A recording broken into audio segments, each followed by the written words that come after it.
WWE Crown Jewel is in the books, ladies and gents. John Cena and AJ Styles put on a 5-star classic. It could be match of the decade. Seth Rollins finally beats Cody Rhodes, and is Paul Heyman plotting a turn with Braun Breaker and Bronson Reed on Seth Rollins' division?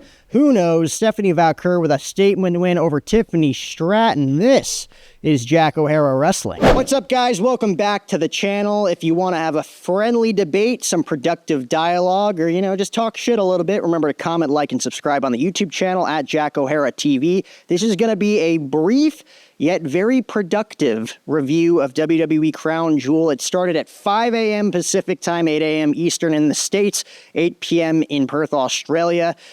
ESPN graded it a B. It's better than what WrestlePalooza got, which was a C. ESPN continues to put WWE in their place. I will say, since this partnership, we've had WrestlePalooza and we've had Crown Jewel. WrestlePalooza was probably the worst PLE of the year. Just watching as a fan, a consumer of the product. From a business standpoint, they probably did great numbers, but from a consumer standpoint, WrestlePalooza was not a great PLE. And ESPN, the consumer that put on the event for WWE, also agreed, giving it a C on their website. This one was way better than WrestlePalooza. Crown Jewel, I probably would have given higher than a B, honestly, and that's the problem, I think, with ESPN, in the sense that the higher execs at ESPN, they're NFL guys. They're NBA guys.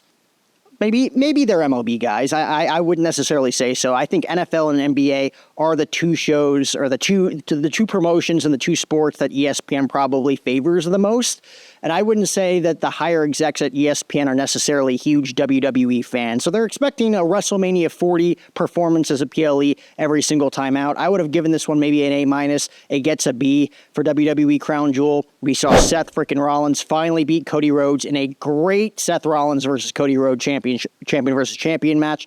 We saw Tiffany Stratton take an L for the first time in a very long time. Stephanie Valkyrie, the world champion, picking up the victory. John Cena versus AJ Styles, man. And we'll start with this one. John Cena versus AJ Styles was 1,000% match of the year for WWE, if not match of the decade. Roman Reigns takes an L. It's only the second time he's been pinned in a one-on-one match since WrestleMania 4. I think since 2019. Since 2019, Roman Reigns has only been pinned twice in a singles match. It was against Cody Rhodes in the main event of WrestleMania 40 to lose the WWE Championship, and it was against Bronson Reed in the Australian street fight at Crown Jewel. Yes, he got pinned in a tag team match by Jey Uso at Money in the Bank 2023. Yes, he got pinned by Solo Sikoa in a 6-man tag team match at Crown Jewel last year. Yes, he got pinned by Seth freaking Rollins in the main event of WrestleMania 41. That was in a triple threat with CM Punk, Roman Reigns, and Seth Rollins. So Roman Reigns has only been pinned twice in one-on-one matches.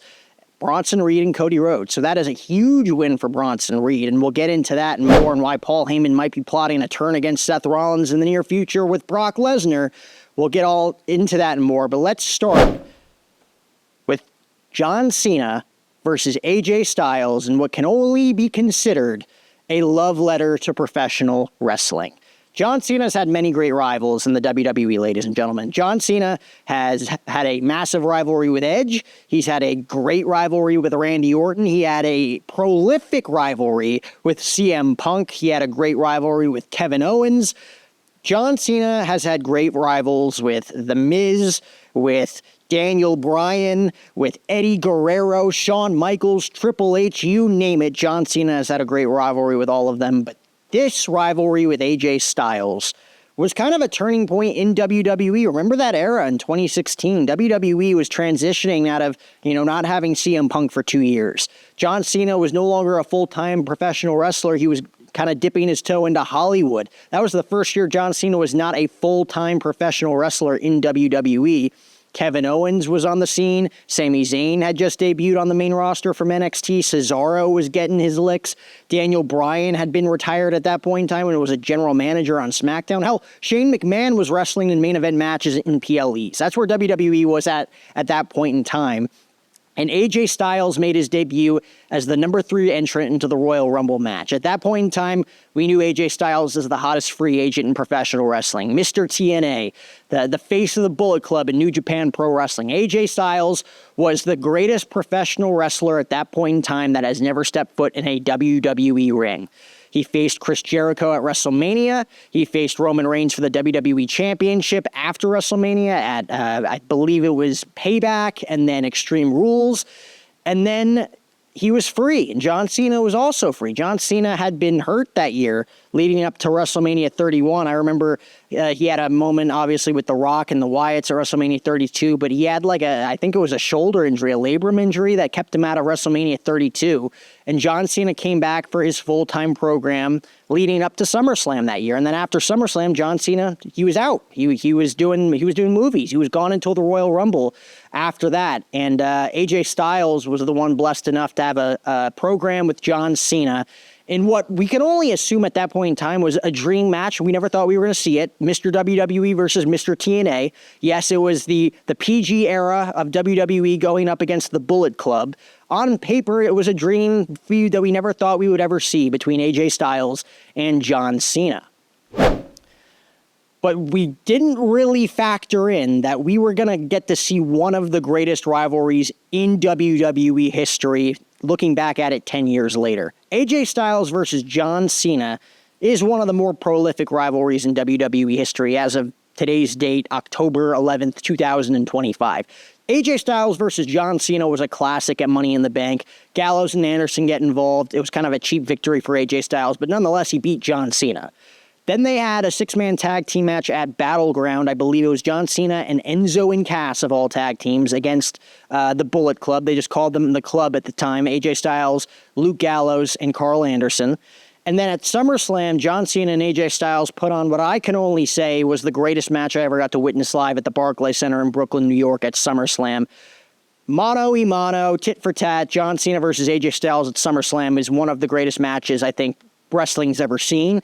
AJ Styles picking up a monumental statement victory over John Cena, in which AJ Styles was then given the keys to run the kingdom in WWE. He was the WWE champion 3 weeks later, defeating Dean Ambrose for the WWE championship. He then pinned John Cena one more time in a triple threat match with Dean Ambrose at No Mercy that year before he eventually lost the title to John Cena. Another great epic match between John Cena and AJ Styles at the Alamodome in San Antonio, Texas, at the Royal Rumble. John Cena defeating AJ Styles for the first time ever in a one-on-one match to win his 16th ever WWE World Championship, tying him with Ric Flair at the time. He has since gone on to defeat Cody Rhodes and capture his 17th World Heavyweight Championship to break that record. But nonetheless, that was the last true monumental AJ Styles versus John Cena match we ever saw. We got to see him go one-on-one, I believe, on a SmackDown in 2018. John Cena picking up the win over AJ Styles, who was the WWE champion at the time, to qualify for a six-pack challenge for AJ Styles' WWE Championship at Fastlane, I believe, that year in 2018. It's what it was before John Cena ultimately faced The Undertaker at WrestleMania. AJ Styles would go on to face Shinsuke Nakamura for the WWE Championship. But that was the last time. That was 7 years ago, was the last time John Cena versus AJ Styles ever took place. And when John Cena announced his farewell tour at Money in the Bank 2024, well, you had to assume, I mean, we were going to get 30-plus dates of John Cena, right? We were going to get one more full run, January to December in 2025 of John Cena. We were going to get to see him face CM Punk. We were going to get to see Randy Orton. We were assuming probably Kevin Owens, but of course Kevin Owens got hurt, so we couldn't see that rivalry one final time. And of course we were assuming we were going to get to see John Cena versus AJ Styles one final time in a WWE ring. It quite honestly was not looking that way. I mean, we got John Cena versus Randy Orton early. We got John Cena versus CM Punk relatively early. We got John Cena versus Cody Rhodes. We got to see him win the 17th World Heavyweight Championship. We got to see him in a match with R-Truth. Logan Paul got to share the ring with John Cena 3 different times. Drew McIntyre got to share the ring with him in a tag team match for all of about 2 minutes on SmackDown. But it didn't look like we were going to get to see John Cena versus AJ Styles. I mean, we got John Cena versus Brock Lesnar one final time. We didn't think we were going to see that. But John Cena versus AJ Styles wasn't on the docket. WWE went out of their way to tell you that, you know, we weren't necessarily going to get it, but that the fans desperately wanted it. So John Cena took to X to say, hey, WWE Universe, are you listening? Paul Levesque, are you listening? Who wants to see Cena versus Styles one final time? Hashtag Cena versus Styles. Paul Levesque puts up the graphic. Done. You got it. Perth, Australia. John Cena versus AJ Styles. One final time with 5 dates remaining for John Cena. Now, did we the fans want this match? Yes.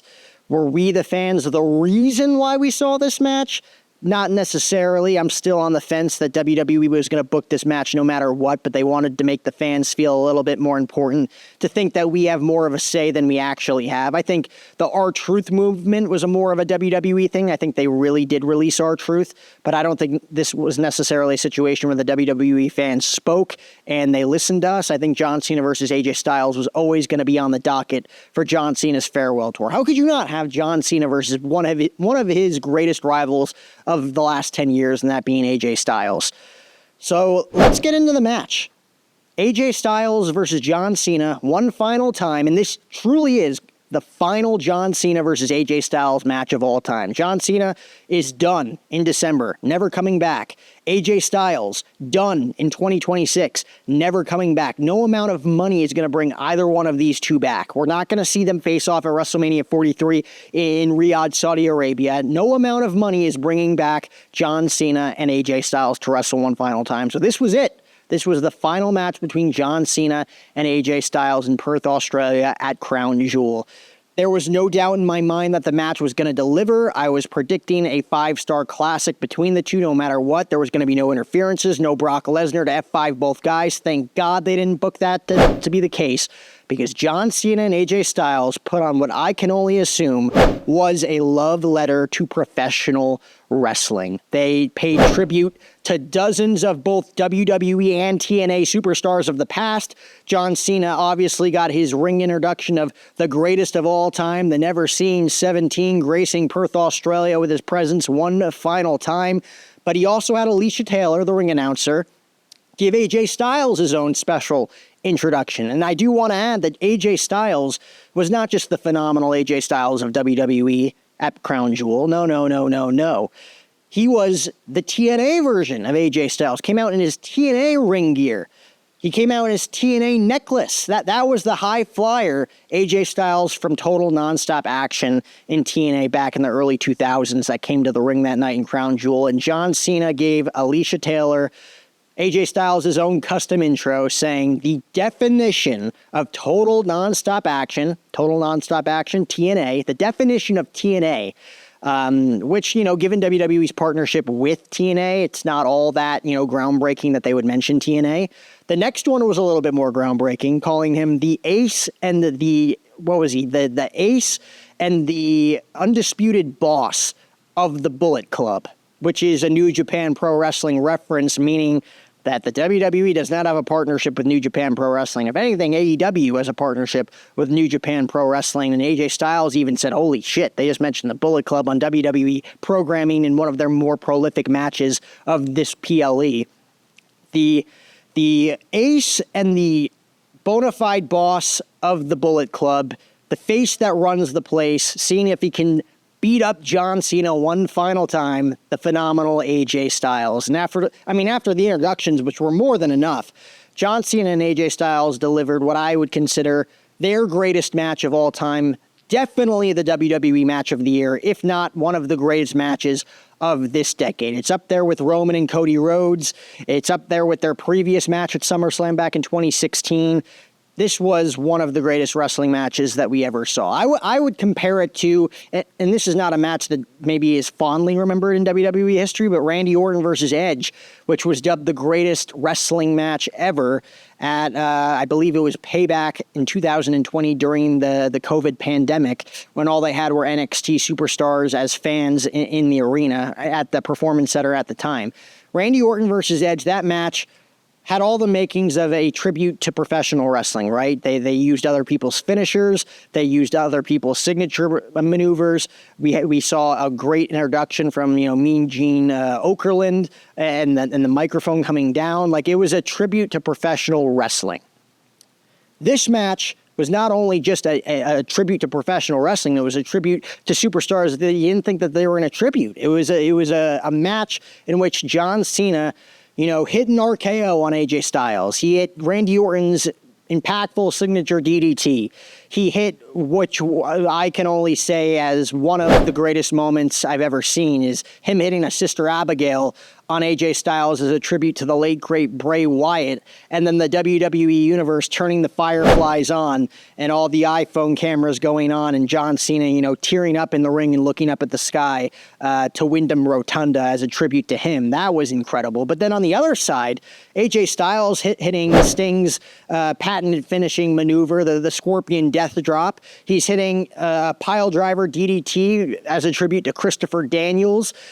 He's hitting John Cena in a camel clutch, which is only a tribute to one of TNA's finest, Samoa Joe. I mean, there were a lot of finishers. I mean, the Walls of Jericho from John Cena, and it being referenced by Michael Cole and Wade Barrett, break the walls down. The Walls of Jericho synced in on AJ Styles. There were a lot of cool moments in this match, which ultimately ends with John Cena hitting none other than The Undertaker's Tombstone Pile Driver on AJ Styles to pick up the 1-2-3, and the final match of John Cena versus AJ Styles ends with John Cena picking up his third lifetime victory over AJ Styles to AJ Styles' 2. John Cena with a 3-2 record over AJ Styles to end their illustrious careers facing off against one another. Ends in a handshake, ends in a hug. John Cena put on probably the best match, no, most definitely the best match of his farewell tour to this point, and the greatest match in the history of John Cena versus AJ Styles. What do you guys think of that match? Comment down below. John Cena defeating AJ Styles in their final match. John Cena has 4 dates remaining. Who is he going to face? I hear he's going to face Dominic Mysterio for the Intercontinental Championship. Would love to see it. I hear that he's not going to be in War Games. We could potentially see, I think they're leaning away from John Cena versus Gunther at this point for his final match, and almost leaning more towards John Cena versus Seth frickin' Rollins in John Cena's final match at Saturday night's main event on December 13th. But who knows? We'll get into that more. I do want to get into, right now, Seth frickin' Rollins versus Cody Rhodes, because Seth frickin' Rollins was in desperate need for a frickin' victory over Cody Rhodes heading into Crown Jewel. Cody Rhodes was a lifetime 3-0 against Seth Rollins, and if you really want to crunch your numbers, we've talked about this, live events, tag team matches, all the above. Cody Rhodes is 22-0 lifetime against Seth frickin' Rollins. Now he is 22-1 lifetime against Seth frickin' Rollins, with Seth Rollins picking up a win. He used the WrestleMania 40 watch that Cody Rhodes had gifted him when they were tag team partners at WrestleMania 40 Night 1. Hit him in the head with it when the referee wasn't looking, which again, the referee getting knocked down.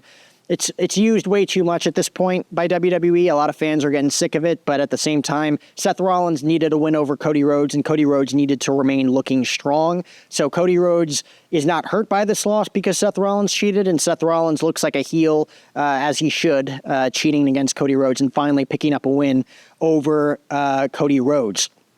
We saw Cody Rhodes crossroads from the top rope, looked deadly, looked sick. In my opinion, Seth Rollins should not have kicked out of a Cody Rhodes crossroads off of the top rope. That's the first time we've ever seen it. A finishing maneuver off the top rope should not be kicked out of. John Cena's AA, his avalanche AA off the top rope, has been kicked out of so many times in the last 10 years. The attitude adjustment isn't even a finisher anymore. The RKO gets, hit off the top rope. Nobody's kicking out of that. A tombstone off the top rope. Nobody's living after that. A crossroads off the top rope. That should be the end of the match. 1 crossroads should end a match, let alone 3, which we're getting used to from Cody Rhodes.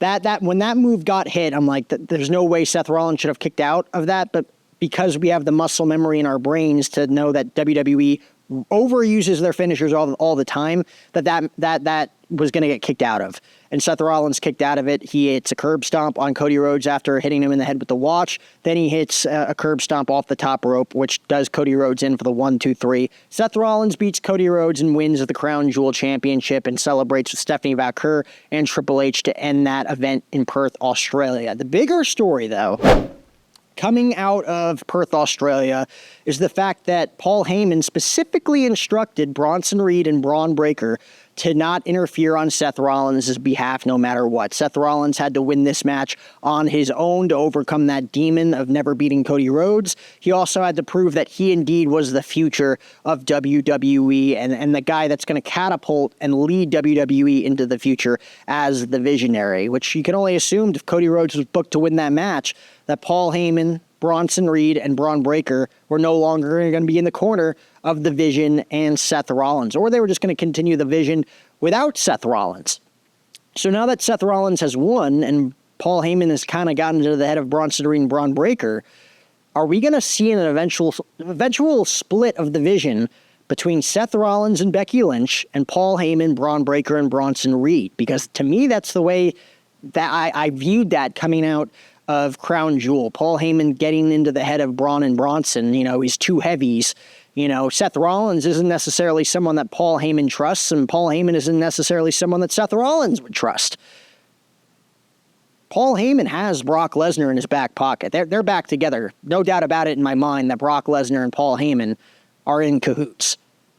Does Brock Lesnar lead the Vision? Does a Bronson Reed, Braun Breaker, and Brock Lesnar faction ran by Paul Heyman sound sexier than Seth Rollins leading Paul Heyman, Bronson Reed, Braun Breaker, and Becky Lynch? What does that lead to? Does that lead to Seth Rollins versus Brock Lesnar? Does it lead to Seth Rollins versus Braun Breaker? Seth Rollins versus Bronson Reed? There's so many stories to tell if you want to there. Seth Rollins still has a story to tell with CM Punk. He still has a story to tell with Roman Reigns. But where does this leave Paul Heyman and Seth Rollins heading into War Games? Does Brock Lesnar team with the Vision inside of War Games? Does the Vision even compete at War Games? Does Seth Rollins defend his title against CM Punk at Survivor Series? There's a lot of answers left to be answered on Monday Night Raw, and that is coming quickly tomorrow night on Netflix. It seems to me that Bronson Reed, especially after his win over Roman Reigns, and we'll get to that here in a second, it seems to me that Bronson Reed is almost on the same level as Seth Rollins. He pinned the Tribal Chief. He's one of two men in the last 6 years, since 2019, to pin Roman Reigns in a one-on-one match. Cody Rhodes at WrestleMania 40, and now Bronson Reed. Again, Seth Rollins pinned him in a triple threat at Mania. Jey Uso pinned him in a tag team match.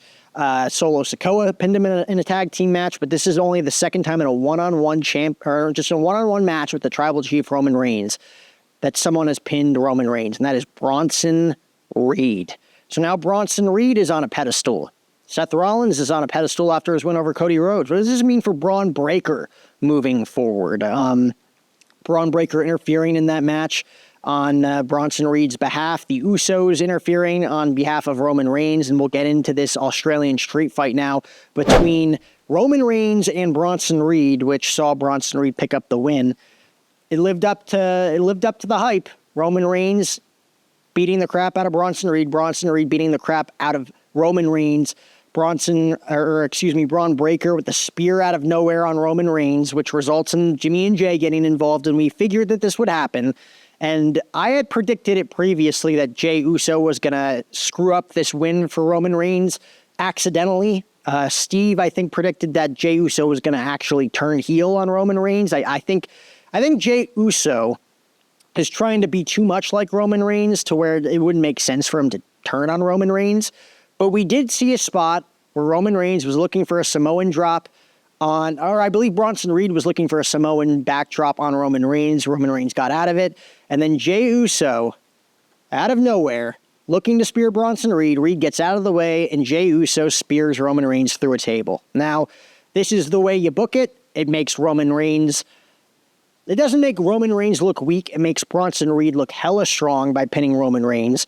And it continues the story of Jey Uso, Roman Reigns, and Jimmy Uso. Where are they going with this bloodline story between the three?